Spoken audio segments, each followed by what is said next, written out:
Hi, I'm Stephanie Allan and this is Ashli Mullen, and we're both here today representing WestGap, which stands for West Glasgow Against Poverty. WestGap is an anti-poverty group run by and for people who have first-hand experience of living in poverty. And I myself have experience of living in poverty, so it's very relevant to me.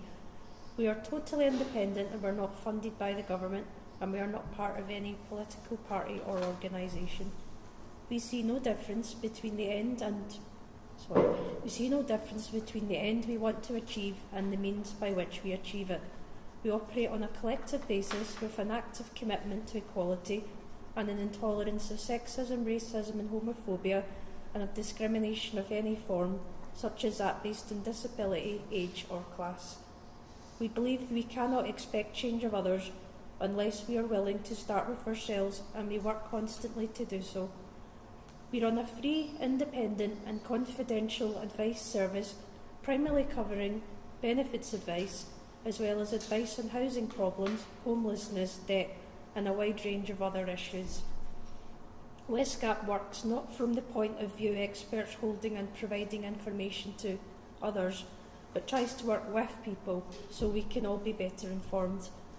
We are involved and support anti-poverty research, such as our joint research project with Oxfam's UK's poverty programme and the University of Glasgow, produced as a PhD thesis by Dr. Kirstine Payton on the impact of gentrification on people living in low incomes in our community.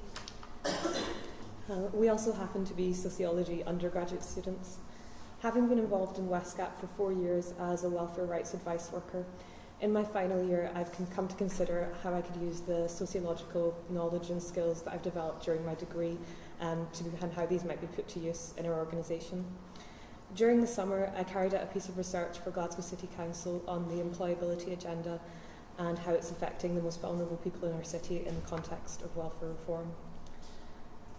This made me realise that I could put my academic skills into practice at WestGap by collecting, compiling and analysing the data we generate on a weekly basis to produce an end-of-year research report using the tools that I only have via my institutional privilege as a student of the University of Glasgow, tools such as SPSS and Vivo and so on. This will hopefully enable us to see trends and patterns of poverty in our community and crucially to justify the need for a service. What we would like from academia is something quite similar. There is a welcome emphasis on public sociology currently. I note that one of today's aims is to develop a bank of media-friendly activists.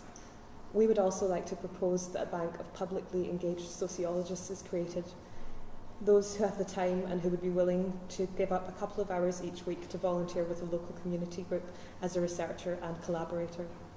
We wondered if this could be facilitated by the BSA as a programme who might be able to match us up with each other.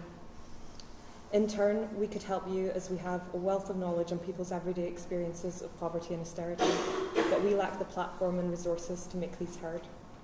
This is one of many ways that we might support each other. Finally, on that note, one last thing we would like from academia is for it to stop aiming to give voice to participants.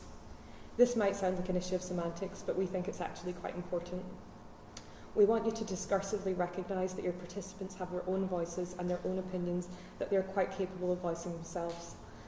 What we need is for you to make these publicly audible beyond their reach. Now, we're quite sure that this is exactly what you mean when you say this, but every time a researcher states that she will give voice to a particular individual or group, they become furtherly marginalised in the discourse. Can we not do this?